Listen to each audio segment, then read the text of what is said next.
कराची, रोशनियों का शहर। लेकिन हर रोशनी के पीछे एक साया छुपा होता है, और इसी साये में जन्म लिया एक नाम ने, रहमान डकैत। आप देख रहे हैं ज़िव टीवी, जहां हम आपके सामने वो हकीकत रखते हैं जो अक्सर पर्दों के पीछे रह जाती है।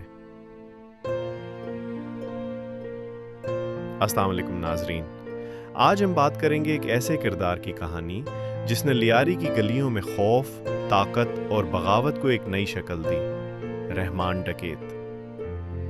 कराची, एक ऐसा शहर जिस पर दिन में हुजूम की सांसें भारी पड़ती हैं और रात में बेचैनी हर घड़ी जागती रहती है।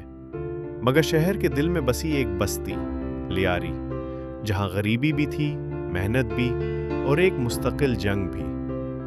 लियारी की तंग गलियों में खेलते दौड़ते बच्चे, ऊंची दीवारों पर चढ़ते काले बिजली के तार और हवा में मिट्टी की वो खुशबू जो सिर्फ पुरानी बस्तियों में मिलती है। इसी माहौल ने हजारों लोगों की शख्सियतें तराशी हैं। इन्हीं हजारों में एक बच्चा था, रहमान। रहमान एक गरीब घराने में पैदा हुआ।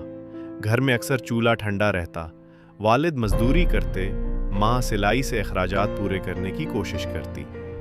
रहमान के लिए बचपन कोई रंग बिरंगा ख्वाब नहीं था, वो सिर्फ जिंदा रहने की जद्दोजहद था। जिन खेलों में दूसरे बच्चे मजे लेते थे, रहमान उनमें शामिल जरूर होता था, मगर अक्सर भूख उसे थका देती थी। इसकी जिंदगी में पहली बड़ी तब्दीली तब आई जब लियारी में गैंगवार ने सर उठाया। 99 की दहाई का कराची, लोगों की जबानों पर खौफ, गलियों में खामोशी, रातों में गोलियों की आवाज। शहर एक तपते हुए बर्तन की तरह था जो किसी भी वक्त फट सकता था। मुख्तलिफ गैंग्स ताकत के लिए लड़ रहे थे। हर गैंग के पास अपना असलहा, अपने लोग, अपना निज़ाम, और उन्हें नौजवान चाहिए थे। ऐसे नौजवान जो बेरोजगार हों, बेबस हों या गुस्से में जीते हों। रहमान उन नौजवानों के मजमा में एक आसान शिकार था। शुरू में उसे गैंग ने मामूली काम दिए, कभी इलाके की निगरानी, कभी पैगाम रसानी, कभी किसी को डराना। ये सब छोटे मगर खतरनाक मिशन थे, लेकिन लियारी का कानून अजीब था। जो लड़का बहादुर होता, उसको गैंग अपने करीब कर लेते। रहमान भी आहिस्ता आहिस्ता आगे बढ़ने लगा। शायद उसे पहली बार महसूस हुआ कि उसके पास कुछ ताकत आ गई है। वो लड़का जिसे कभी कोई अहमियत नहीं देता था, अब गैंग के बड़े लोग उसे नाम से बुलाते थे। रफ्ता रफ्ता उसने उस गहरी दुनिया के उसूल सीख लिए। असलहा पकड़ना, छुप कर चलना, दुश्मन इलाके से गुजरना, फोन कॉल्स पर मिशन लेना, ये सब उसकी जिंदगी का हिस्सा बन गया था। नौजवानी में इंस्पिरेशन को लगता है कि वो सब कर सकता है, और रहमान भी इसी नशे में अपना नाम बनाने लगा। गैंग के लिए वो कीमती बनता गया। कुछ लोग उसे लियारी का मुहाफिज कहते थे, क्योंकि वो अपने इलाके के लोगों की मदद करता था। अगर किसी के घर पर छत टपकती हो, वो पैसे देता। अगर किसी की माँ बीमार हो, वो इलाज करवाने में मदद करता। यही वो काम थे जिन्होंने आम लोगों के जहनों में उसकी एक मुख्तलिफ तस्वीर खींच दी। लेकिन हकीकत हमेशा दो चेहरों वाली होती है। दूसरी तरफ वो कानून की नज़र में खतरनाक मुजरिम था। पुलिस फाइलों में उसका नाम ऊपर आ रहा था। रेंजर्स की लिस्ट में उसकी प्रोफाइल का रंग सुर्ख था। इसके ऊपर मुख्तलिफ वारदातों, फायरिंग, अगवा, टारगेट किलिंग और गैंग वॉर में हिस्सा लेने के इल्जामात लगते गए। लेकिन रहमान खुद को बहादुर समझता था। इसका कहना था कि वो सिर्फ अपने इलाके के लिए लड़ता है, मगर जुर्म जुर्म होता है, चाहे किसी भी नाम से किया जाए। वक्त गुजरता गया, ताकत के साथ दुश्मन भी बढ़ते गए, मुकाबले सख्त होते गए। अक्सर रातों में गलियां फायरिंग की आवाज़ों से गूंजती थीं। पूरे लियारी में लोग जानते थे कि किसकी बारी कब आएगी और कब एक नया दिन एक नए जनाजे की खबर लेकर आएगा।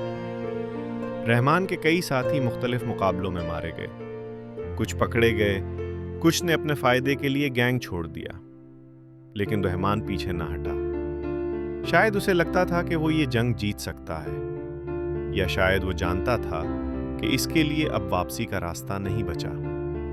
फिर वो दिन आया जिसने कराची की तारीख का रुख बदल दिया। सुबह का वक्त था। लियारी की गलियों में गैर मामूली खामोशी थी। परिंदों की आवाजें भी जैसे डर कर दब गई हों। अचानक गाड़ियों का शोर, रेंजर्स की वर्दियों की चमक, पुलिस की कतारें, गलियों का घेराव, पूरा इलाका थरथराने लगा। ऐलान किया गया कि एक बड़ा ऑपरेशन होने वाला है और उसका हदफ था रहमान डकैत। मुकाबला शुरू हुआ, गोलियां चलने लगीं, धुआं उठने लगा, गलियां लरजने लगीं, औरतें बच्चों को घर के अंदर खींच रही थीं, बूढ़े लोग दुआएं पढ़ रहे थे। एक तरफ रेंजर्स की मुनज़्ज़म फायरिंग, दूसरी तरफ गैंग के वो चंद लोग जो आखिरी हद तक लड़ने को तैयार थे। गोलियां दीवारों को छींटती जाती थीं, दरवाजों पर निशान बनते जाते थे। रहमान ने पूरी कोशिश की कि वो निकल जाए। उसने 2 गलियों से भागने की कोशिश की, लेकिन हर गली रेंजर्स ने बंद कर रखी थी। बिलाखिर एक जगह वो झड़प के दौरान जख्मी हुआ। वो दीवार के साथ गिरा, उसके हाथ से असलहा छूट गया और कहानी तकरीबन वहीं खत्म हो गई। ऑपरेशन कई घंटों तक जारी रहा, लेकिन जब धुआं हटा तो रहमान की दास्तान खत्म हो चुकी थी। उसकी मौत के बाद लियारी का माहौल बदलने लगा। गैंगवार कम हुई, खेलों का रुझान बढ़ा, नौजवानों ने नए ख्वाब देखना शुरू किए, बॉक्सिंग, फुटबॉल, पढ़ाई। लियारी का नाम एक बार फिर मुस्बत सिमत में आने लगा।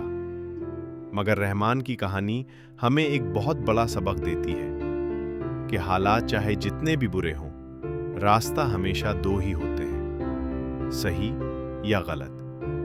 गलत रास्ता आसान लगता है, ताकत देता है, रिस्पेक्ट दिलाता है, लेकिन आखिरकार छीन लेता है जिंदगी, इज्जत और मुस्तकबिल।